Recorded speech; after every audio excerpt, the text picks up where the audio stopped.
It's so important for all arts organizations to collaborate, to work together, such as with Nova Scotia Talent Trust and the Orchestre Classique de Montréal, to bring tools and awareness to artists that create an opportunity to learn, to further their career. I think that is super important, more than ever.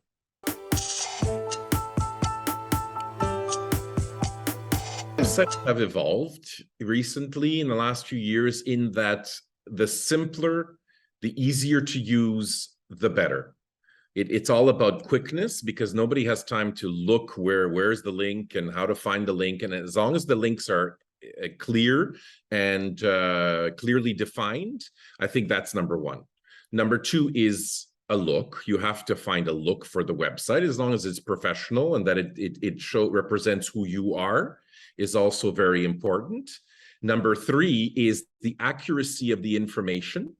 I think is very important, because your website is your resume. Your website is your card, your business card to the industry. And every employer now in our industry looks up your website, everybody. So given that, I think the next and most important point is the video clips or sound clips. I think it's very important to have video or sound clips or both, and to be sure that they are of good quality, that they represent who you are today, not somebody that you were 10 years ago, but today as best possible, and that it shows a variety of different aspects of who you are as an artist. I think those are the kind of the highlights of what I think is important on a website today. That's one of the things I think is important to also add to the list, is to keep it updated, because there are a lot of websites that you visit and they're not updated, and it's frustrating because it's hard then to go back into Google and find information on the artist. If the website is updated and has everything, then bing bang, it's done, it's easy.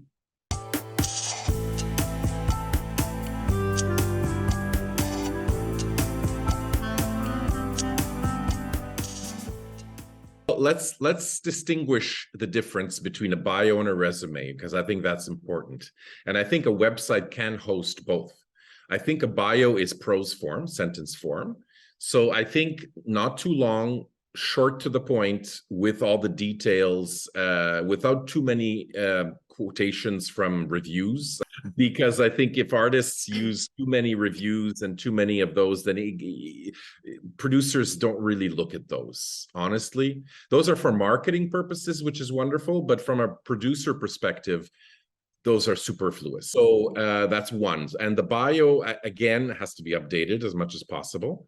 And the resume, I think, is also important. It would be good on a website if you had a page that is sort of like a resume, where you list all your gigs, if I may, or your concerts or your performances in order in chronological order of some sort, from the most recent to the most past. I think that is something that a lot of websites don't have. And I think it would be worthwhile having that, because then the producer or the engager can quickly go in and see, well, what year did that artist do what, when, which work on what year, with which producer. And so if I think, okay, well, I'm putting on Beethoven's Ninth Symphony and I'm looking for a soprano, and I go onto this soprano's website and I see that she did Beethoven 9 with X orchestra just last year, then I know she's done it. So it's there right away, and it's easy and quick to find on the website. And it could all be on one page. It could be like the bio and prose form on top, and then the resume at the bottom with respect to the details. But I think those are important, because it's nice, there's so much information out there for everyone, that it's nice for a producer to be able to go to one place and they know they can find everything on the artist, rather than have to dig and search, and did this artist do this piece, have they performed this, and when, and with whom, and so that it's and easy to find too.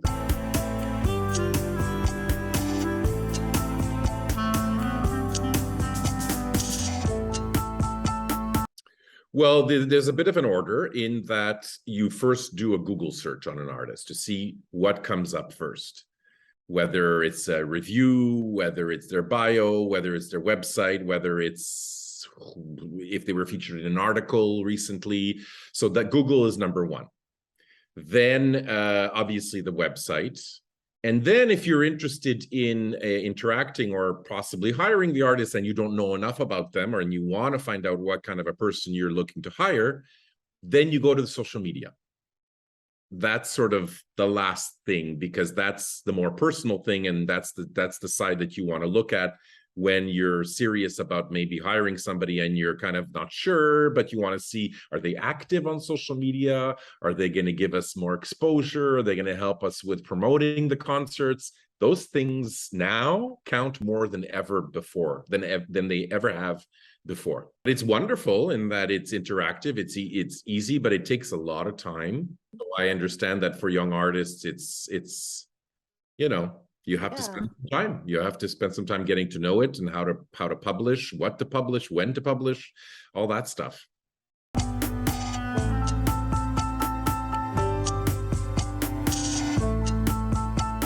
Well, I was an opera singer for close to 20 years, professional opera singer. I then, in the last 7 years of my singing, I founded and ran an opera festival in Vermont for 7 years. And that's where I discovered my love and passion for the arts administration. And it's at the end of those 7 years that I decided, okay, because I was constantly kept thinking that I wanted to transition to arts administration.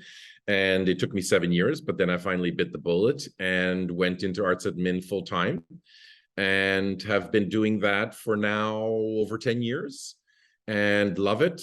And so I have a very unique perspective in that I know what being an artist is about. And I know now very clearly what an arts administrator is all about. And it's interesting to be able to see both sides, because they're very different perspectives. So I feel I can give a lot of information to artists on how to bridge the two, how to understand each other, because they're often on two different planets.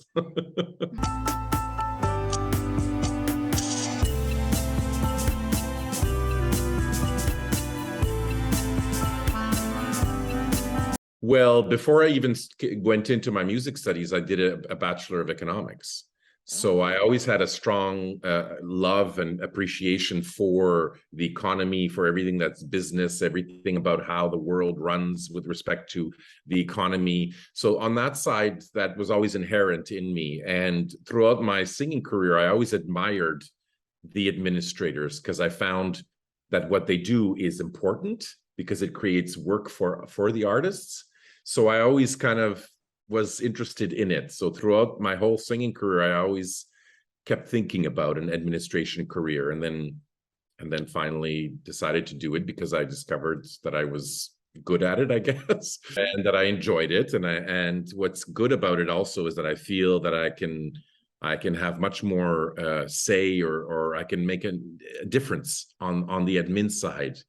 And help the artists to make the best possible situation for them on stage and off stage.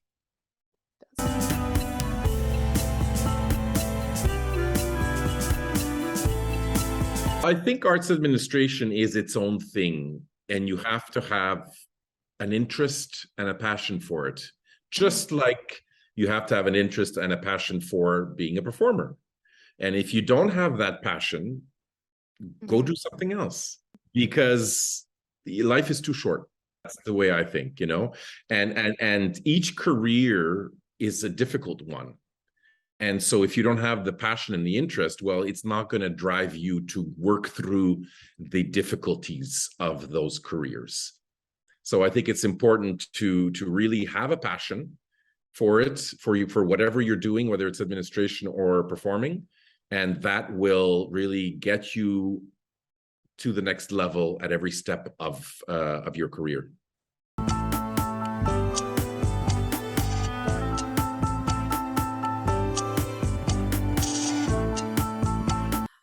It's a good question, and it's one that I can only answer for myself. Of course, everybody has a different style and everybody has different preferences. But for me, I personally think that, we have in Canada in particular, let's say, there's a lot more artists than there is work.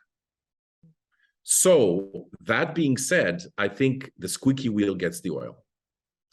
I appreciate when an artist shows me that they are writing me and they're really interested and they really want to connect and they really want to work with me. To me, that shows a lot. That shows that a person is interested, passionate, and wants to work.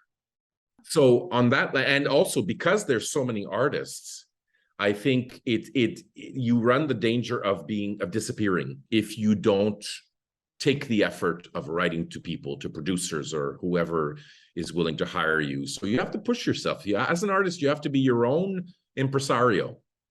Mm-hmm. Agents don't do that work anymore. They used to, maybe many decades ago, but today I think an artist has to be their own PR person. So that means that you have to scout out who's really out there, who's performing, who do you want to perform with, who do you want to propose your talent to. So go for it. Always be polite, always be concise. And the best way to contact people is through a connection. So if you know somebody who knows that general director or artistic director, find out. And in the first sentence of that email, use that connection and say, so-and-so told me to get in touch with you, or so-and-so is my friend and gave me your email. So I'm contacting you because of that and blah, blah, blah. So I think that use that connection, number one, so that the person doesn't disconnect. Because if it's just a random email from somebody you don't know, you're not going to connect. Right. And you may just click delete. But if there's a connection, then you won't click delete so quickly. Number two is be respectful and be understanding that the person receiving the email, first of all, may not have gotten the email because they may have gone to spam, or they are super busy, that they are in a crunch period and they can't answer you for a long time. So don't take it personally if somebody doesn't answer you. It doesn't mean that they're not interested. It just means that you're not the priority right now. Be persistent. I would recommend for an artist to write, if you've written to somebody and you don't get an answer, I would say wait about a month. Unless, of course, there's an emergency of some sort that they're doing a production and they're looking for an artist, a singer, a musician, then you could put that in the subject of the email so that the person quickly checks into that email. But other than that, I would say if it's just a general solicitation, then wait at least a month. Then I would say no more than like 3 emails after that, because you don't want to become you don't want to cross the line and become a pest. That's annoying too, because sometimes if somebody doesn't answer, they may not be interested. And that's a reality of our business, right? Because it's all about taste and personal connection. So if I don't know you and don't know your work, I may not be interested because I don't know who you are. So sometimes it takes a while. And again, the best way is through connections, through people somehow, either your coach or your music teacher, voice teacher, violin teacher, somebody that gives you that connection to that person to get their attention. So those are sort of like the basics that I think, from my perspective, are important. The other thing that's also important to mention is the accuracy of and like, don't write long emails, make it short and sweet, because people don't have time anymore to read long emails. Especially if it's from somebody that they don't necessarily know very well. And always include your website, always include, video clips if you have. So if it's a general solicitation, they can easily click on the link and they don't have to look for it. So those are all pieces of advice I think are important when soliciting employers.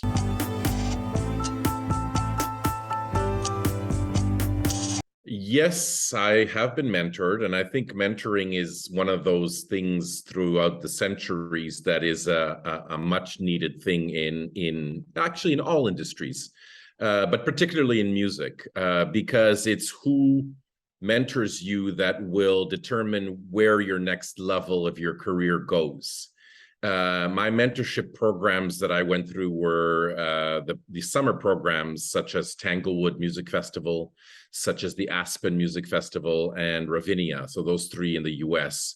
were really big stepping stones for me, in the sense of, young artist programs that I think are super important. And they're all mentorships in the sense that at each one of those programs, you meet different people that make up your réseau, as they say, your contact base to move your career to the next level.